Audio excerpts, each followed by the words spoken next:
नमस्कार। आज एक सच्चे अनुभव के साथ मैं आपको कहानी सुनाता हूँ जो मुझे भेजी गई है पंजाब के शहर से। जो एक लड़का है जिसका नाम है राजू, जो एक बहुत ही निर्धन परिवार से आता है और ये जिसके घर में इसके बूढ़े माता पिता हैं और इसके अलावा 3 छोटी बहनें हैं। पिताजी एक पार्क में माली का काम करते हैं और माताजी घर में गृहिणी है, हाउसवाइफ का काम करती है। जो राजू है ये ग्रेजुएट है और नौकरी की तलाश में घूम रहा है, लेकिन पिछले 1 साल से ये नौकरी पे जाता है, मतलब कि इंटरव्यू देने जाता है। इसको कहीं इंटरव्यू में इसको सफलता नहीं मिलती और ये हर बार यूँ कह लो उसको निराशा प्राप्त होती है। तो एक दिन क्या हुआ, एक इंटरव्यू देके आया और शायद वहाँ पे इसको सफलता प्राप्त नहीं हुई।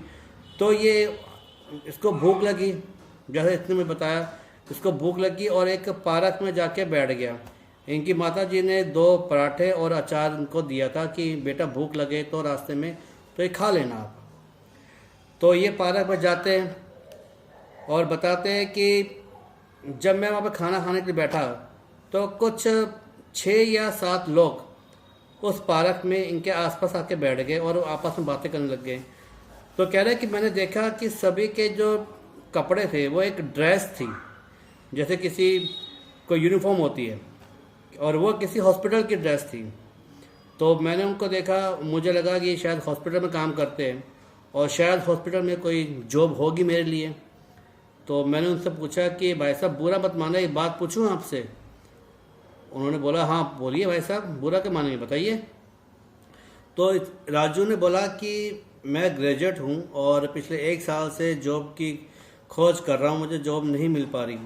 अगर क्या आपके हॉस्पिटल में कोई वैकेंसी है मेरे लायक, मैं कोई भी काम कर लूँगा।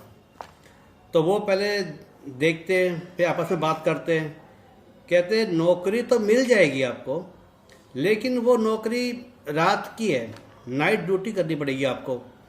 तो राजू ने कहा मुझे कोई दिक्कत नहीं है, नाइट ड्यूटी हो कोई दिक्कत नहीं, मैं कर लूँगा नौकरी, मुझे पैसे की ज़रूरत है, घर में मेरी आर्थिक स्थिति बहुत कमज़ोर हो चुकी है। तो वो बोले कि कोई बात नहीं, एक काम करना, कल हमारे बॉस से जाके मिल जाना और वहाँ पे हो सकता है वो आपका इंटरव्यू लेंगे। अगर इंटरव्यू में अगर आप फिट लगे, क्योंकि जिस काम के लिए हमें चाहिए स्टाफ, अगर आप उसके लिए फिट हुए तो फिर आपकी नौकरी पक्की। तो राजू बड़ा खुश हुआ। तो उन लोगों ने उनको अपने हॉस्पिटल का एड्रेस दे दिया और जिससे मिलना था उस बॉस का नाम नंबर दे दिया और कहा और ये बोला कि कल सुबह जाके 10 बजे इन साहब से मिल लेना। तो राजू बहुत खुश हुआ। राजू घर जाता है, अपने बताता है अपने माता पिता को कि कल मेरा एक इंटरव्यू है और ऐसे ऐसे मुझे बताया गया है कि उनसे मिल लेना, और लेकिन हॉस्पिटल में वो नाइट जॉब होगी। तो उन्होंने कहा, उनके माता पिता ने बोला कोई बात नहीं बेटा, नौकरी तो कम से कम होगी कोई। तो वो जाते हैं। राजू अगले दिन सुबह तैयार होके इंटरव्यू देने जाता है हॉस्पिटल में। तो वो कहते हैं कि आइए राजू बैठिए। तो वो कहते हैं कि हमारे पास जो नौकरी है वो मुर्दा घर की रखवाली की है, या यूँ कह लो कि मुर्दा घर में काम करना है, तो क्या आप कर सकते हो। तो राजू पहले तो थोड़ा चुप हो गया, फिर बोला कोई बात नहीं, मैं कर लूँगा, कम से कम जीते जी इंसानों के साथ मुझे नौकरी नहीं मिली, मरे हुए लोगों के साथ मुझे नौकरी मिल जाए। तो ये सुनकर वो इंटरव्यू वाला भी हंस पड़ा, कह रहा ठीक है कोई बात नहीं, कल से आप आ जाना और आपकी सैलरी होगी 25,000 रुपये। और 25,000 सुनते राजू के चेहरे खिल उठे, क्योंकि इतनी बड़ी रकम उसने सोची नहीं थी कि उसको इतनी 25,000 मिल जाएंगे। तो वो बहुत खुश हुआ।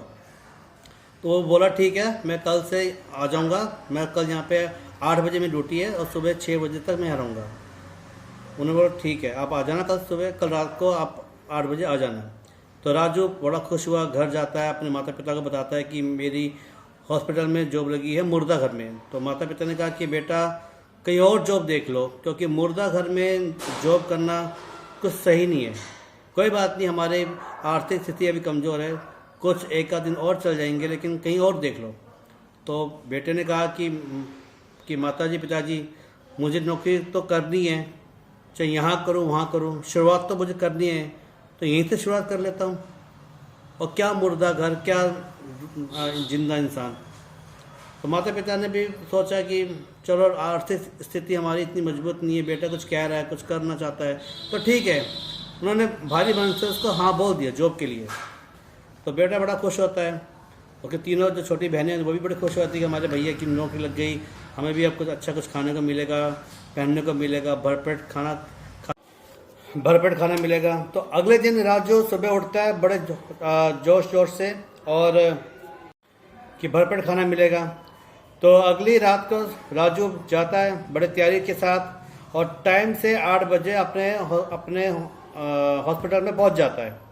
तो वहाँ पर उसका जो इंचार्ज होता है उसको ड्यूटी समझाता है कि तुम्हें क्या करना है। रात को गाड़ी आएगी, गाड़ी से शव उतरेंगे, उनको आपको शव गृह में रखना है और वापस बस गेट बंद कर देना है आपको सब कुछ।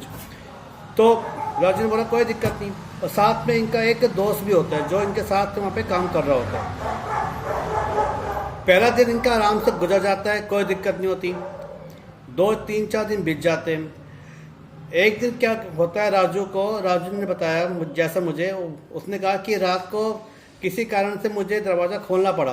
गाड़ी आई थी, मैंने दरवाज़ा खोला तो क्या दरवाज़ा खोला तो मैंने देखा कि मुर्दा घर के अंदर एक बच्चा बैठा हुआ है और वो खेल रहा है, और जिसकी उम्र होगी लगभग कोई 8 से 9 साल के बीच में। तो मैंने उसको देखा कि अरे बच्चा यहाँ क्या कर रहा है। तो इतनी देर में वो बच्चा एकदम गायब हो गया और मैं एकदम सकपका गया, एकदम वो हो गया, सुन्न हो गया कि यहाँ पे ये बच्चा कहाँ से आया। तो फिर मैंने कुछ किसी को कुछ बताया नहीं। अंदर वो गाड़ी आई, उसने अंदर शव रखा और वापस चली गई। जो मेरा पार्टनर था मैंने उसको बोला कि यार मुझे ना एक बच्चा दिखा अंदर खेलता हुआ। वो बोला यार ऐसा मत बोला कर, यहाँ कोई सुनेगा तो लोग कहेंगे कि हम गलत धारणाएं या अफवाहें फैला रहे हैं कि भूत है इस मुर्दा घर में। वो बोला राजू नहीं भाई सच में मैंने देखा है बच्चे को खेलता हुआ। उसने बोला चल हो सकता है तुम देखा हो, अब छोड़ इन बात को, अपना काम कर। तो वो रात बीत गई। राजू ने मुझे बताया कि अगले रात को जब दोबारा ड्यूटी पे गया और वो बच्चा जब रात के 12 बज गए तो वो बच्चा उसको मुर्दा घर के आंगन में बाहर खेलता हुआ दिखाई दे रहा था। और वो वहाँ पे उस मुर्दा घर में 2-3 पेड़ थे।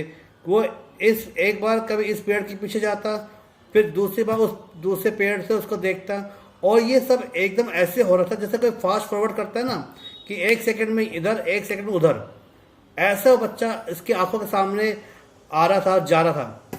तो ये उसको देख के बड़ा घबरा सा गया और इसको शायद भी बताया, इसने मुझे बताया कि इसको उस दिन खाना भी नहीं खाया और इतना कुछ पानी वानी पिया और बहुत ज़्यादा सदमे में था। तो ये सब बातें ना वहाँ पे जो चौकीदार था वो नोट कर रहा था। उसने बोला कि एक बात बताओ राजू, मैं कुछ दिनों से देख रहा हूँ कि तुम थोड़ा ना वो मतलब कि अपने काम में तुम ध्यान नहीं दे पा रहे, या तुम कुछ घबरा के घूम रहे हो, या कुछ तुम्हें कुछ बात है जो तुम बता नहीं पा रहे। क्या बात है बताओ जरा, मुझे अपना बड़ा भाई मान के मुझे बताओ। तो राजू ने कहा कि भाई साहब मैंने जब यहाँ पर आया था, मैं पहले ये 200 दिन तो ठीक था, लेकिन कुछ दिनों बाद मैंने देखा कि जब मैंने दरवाज़ा खोला मुझे बच्चा दिखाई दिया खेलता हुआ, और वही बच्चा मुझे अभी 2 या 3 दिन बाद इसी आंगन में खेलता हुआ दिखाई दे रहा है, और वो भी तेज़ी से भाग रहा है जिसको पकड़ पाना बहुत मुश्किल है। तो उस चौकीदार ने कहा कि तुम कुछ मीठा वीठा खा के आते हो घर से। वो कहता हाँ मैं तो घर में जब भी घर से निकलता हूँ तो हमेशा कभी कुछ जलेबी खा के आता हूँ, या कभी कुछ इमरती या लड्डू वड्डू खा लेता हूँ। तो उसने कहा कि तुम्हें कभी भी ऐसी जगह पर शमशान घाट हो, कब्रिस्तान हो, मुर्दा घर हो, ऐसी जगह पे कभी भी ना कभी दूध पी के आना चाहिए, ना कभी कोई मिठाई खा के आनी चाहिए। तो वो बोला क्यों, इससे क्या होता है? कह रहा इससे ये जो शक्तियाँ हैं, ये जो आत्माएं हैं, ये जल्दी अट्रैक्ट होती है, जल्दी आकर्षित होके आती है उस इंसान के ऊपर। इनको भी वो भोग चाहिए होता है। अगर तुम्हारा मुंह मीठा है तो ये चाहती है कि इनको भी वो मिठाई मिले। तो अब मैं क्या करूं? अब तुम एक काम करो, अब कभी भी जब आओ तो कुछ भी मीठा खा के मत आया करो, और ना ही कुछ मीठा लेकर आया करो।